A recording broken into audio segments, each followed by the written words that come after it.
Oh, good morning. It's early. God, it's 9:30. So, everything's fine. I know when people start out with that, normally you panic. I do that too. No, just doctor's appointment for a family member and the commotion this morning to get everything into the car. I got up early, so. But that's fine. It's okay. I should get up early. I should get up earlier. I shouldn't sleep until 9, I guess. I don't know why not. Why don't we? Why do we feel compelled to get up and start the day? I mean, the day starts when you get up. Your day doesn't start before you get up. Your day starts when you get up. And then you've got all day. And then when you go to bed, your day ends. And you kind of control to a certain point when you go to bed. So your day is as long as you want it to be. Right? I mean, it sounds right in my head. I don't know if it is. But it sounds right in my head. You know, it's like your day starts when you wake up. I mean, it just seems like it should be common sense. You know, your day doesn't start for you. You start your day because it is your day. It's not someone else's day. And I know that some days feels like it's someone else's day because you're answering to somebody else. But it is never their day. It is your day. So make the most of your day. And I know that's easy for me to say, but believe me, after 20 some odd years of jobs that have been incredibly punishing and aggravating and demoralizing and headache inducing and all of that, which we've all been through, you know, the majority of us have been through, you know, you can't just take your own experience and just say, you know, that's it. You know, there's so much you have to process on a lot of different levels. And now I'm rambling. Anyway, God, I need coffee. And you know what? So what I have here is I have the 3 that are left from what my mother got me for Christmas. And as of this very moment, I'm still deciding which one I want to make. I don't think I want to do the chocolate raspberry. I may not do that again, period. Not because it doesn't taste good, but because it makes everything smell like the chocolate raspberry, and that's kind of annoying. So I probably will want to use my Krupp's coffee grinder for anything like that. And then it's the same with the chocolate orange.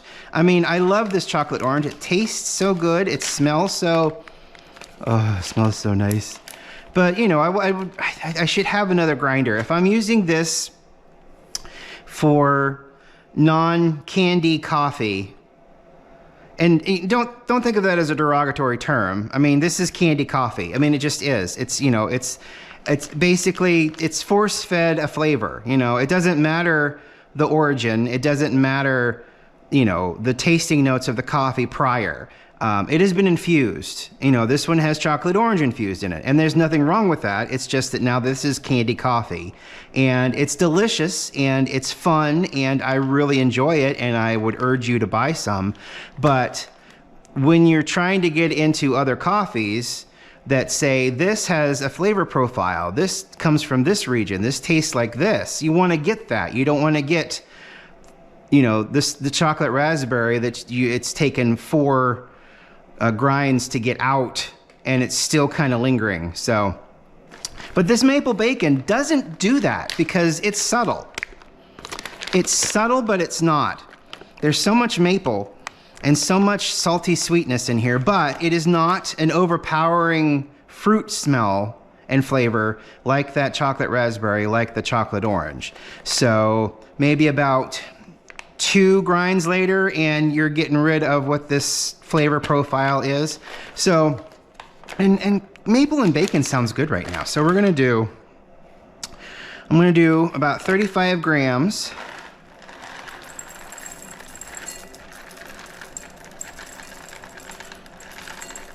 Because we're gonna do a pour over.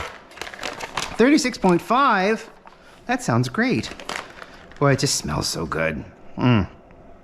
It's, you know, it's just, you know, you get to a certain point and you're like, you know what, maybe I need another not so fancy, even though this the Baritza, I would say that this is the fanciest grinder I've ever owned. It's not the fanciest grinder that exists. Those can be like $3,000. Those fancy things, and some of them are $3,000 and still only do one thing. So yeah, it's wild. But so we're gonna do 35 grams of coffee, and then I'm gonna do 500 grams of water, and we're gonna see where that takes us. So hey, let's grind up some of this Bones Coffee maple bacon, which is a medium roast, and definitely one of my favorites. After doing all those other coffees, it still trips me up how consistent Bones Coffee is with zero static, no static whatsoever. And even on this level 15 setting, there are no boulders in here. The grinds are incredibly uniform, and it's just incredibly consistent. The no static thing also gets me. I don't know why there's no static in this coffee. Maybe it's the oils. It's probably what they infuse it with. I guess that would make sense. But it's just a wonderful thing to after doing all those things, getting all the chaff on the side, and another thing, the more expensive ones have these knockers on the side.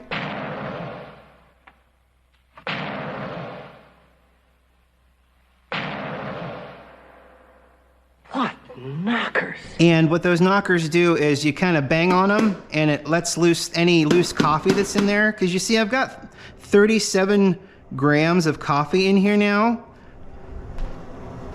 Just a little bit more. Now it's 36. Now it's 37. Where it was 36.5 before. So, I mean, whatever. So we got a little extra coffee in here, and it keeps bouncing back and forth, and that's really aggravating. Why is there a garlic clove? Why did I put a garlic clove here? There's somebody out there that's like, is he going to use the garlic clove? Is he going to introduce us to a new way of making coffee with garlic? And the answer is no. Gross. Maybe not, but that's not happening. Tell you right now, it ain't happening. All right, 200. So yeah, so I got up early, not because I had to, but because laying in bed these days. Let's start our timer. Beauty. All right, let's get 100 grams of water in here. We'll let it bloom up a little bit. There we go. Oh, just such a wonderful thing. The smell is just so, I mean, these infused candy coffee, it's not a derogatory thing. It's when I say it, I don't mean it in a derogatory way, but these candy coffees, these wonderfully infused coffees, smell so good when the gases are being released. So let's see, 100 grams. All right, let's go another 5 seconds here. It just smells so good. Maple bacon's great, but maple bacon in a coffee? Holy cow. We'll start by putting in about 200. So we'll get her up to about 300 here.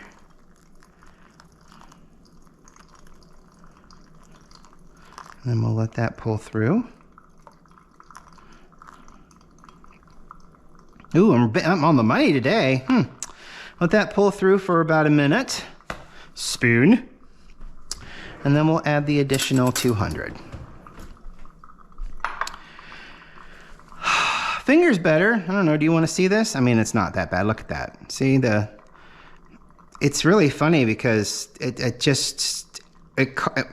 I'm sorry, it's too early to get into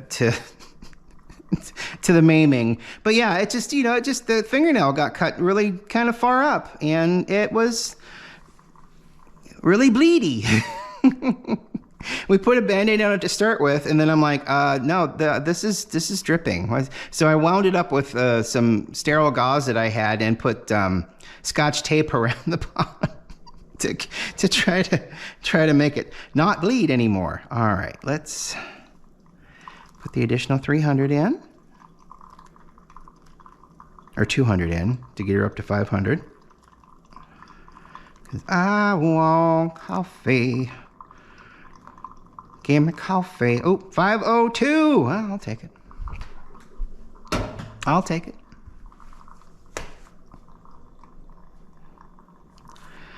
No slow shot today. I mean, they're fun, but doing them every time, it's kind of... To be honest, I meant to do one yesterday, but I started going and then it just stopped for whatever reason. I don't know why, but that's all right. Don't want to overuse it too much. It's funny though. I think it's funny and fun. You play with a program and then you learn you can do something on it, and then you go through that program and do that. It's a good time. I really enjoy it.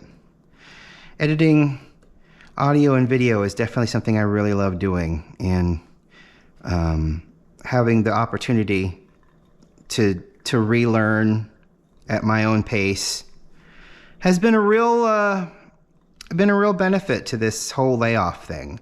And it's really funny because it seems like people hear you say layoff and then they expect you to say, I've begun looking for a job immediately right after saying that. And it's really kind of annoying because it's like, well, you're looking for a job? And I'm like, you know what? I'm waiting for a job to look for me. It's just, I've just reached that point. It's like I've had hurry up and go jobs, since 2008 when I got laid off then because of that financial crisis, because of that recession, And I remember that meeting really well. I had no idea. I was working in radio. I was working for Sunny 95, and it seemed like everybody but me knew I was going to get laid off. And they called a meeting and they said, the recession has hit us hard. We're going to have some layoffs. And I'm like, I've been here for almost 10 years. I've rewired this building. I'm in 25% of the commercials that are being broadcast. I've done so many RPs, positioners, and promos for the station. I help part-time produce the morning show when the morning show person goes on vacation or gets sick.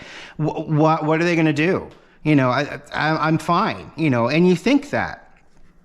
And that's another thing that they do is they give you that whole sense of family and community, and we're a group and we're together and da da da da. And then, but then when the shareholders come calling and they want their bonuses, and they want their money and they want their stock, and the CEOs and the board wants their money and their stock and their bonuses, people get cut. And, I got cut, and they called us into that meeting, and it was like, and it was like yesterday, and I relive a lot of nightmares from that decade, often. They called us into that boardroom and they're like, we're going to have to make some cuts. And I remember Dino Tripodis saying, are we going to have the option to hire back the people that we cut? And the head guy at the time says, I don't know. And it's been 15 years and nobody's called me back yet. So yeah. And then that bastard PD in the middle of the and I'm going to start cursing now because that's just what I do when I think about that PD. One of the PDs. The other PD is another cursing matter, but this one. It stops me in the middle of the hallway while I'm holding radio production in my hand. And what I mean by that is in radio, at least back when I was working, you would get these orders. In the production, you either get, different color piece of paper depending on the radio station. And we had 3 at the time. We would, so I had production in my hand. I would need to go and produce. It was a commercial. So I would go and I would download it. I would make sure it's fine. Then I would upload it into the system. Or I would have a script and I would have to read the script and I had to put music to it, and sound effects. And that was so much fun. I really loved doing that. And then, that was the joy I had at my job. I was actually doing production, producing something, making something happen. Seeing something start and end is a big part of my psyche. So, completion. So, and I'm walking to a production room, and the dude stops me while I've got an armful of work, and he said, "Yeah, you've been let go. You've been laid off. I need your key, and you're going to have to leave the building." And I'm like, "What?" I'm like, "What?" I'm just dumbfounded. I'm dumbstruck. And I'm like, how can you walk up to somebody with work in their hands and say, "Hey, you're gone"? Why aren't you waiting until they get the work done that's in their hands and then come to them and say, "Hey, you're done"? Because you've got nobody else here to do this work. Why are you doing that? And it's funny because I found myself in the exact same situation at my last job where they laid me off. I was in the middle of doing work. I get a text message saying, "Hey, I need to see you in the boardroom real quick." I'm like, "Okay." And so I walk in there, no idea what's happening. I'm in the middle of doing my work. And they're like, "Hey, you know what? Sorry." And I'm like, no one here is going to do this work. No one's going to do it. Who's going to do this work? None of you. Why are you laying me off? Okay, fine. So they did their spiel. They gave me my file folder, and then I went back and I logged off and I left. It's like nobody thinks about the fact that, hey, we're about to burden people that have better things to do. And it's just a whole thing. I can't fathom, and it's probably a good thing that I can't, why someone would stop you with an armful of work and say, "Hey, no, you can't do that today. You're done. You're leaving. I will find someone else to do it." Yeah, well, good luck with that. You're laying everybody off. Good luck finding people to do this.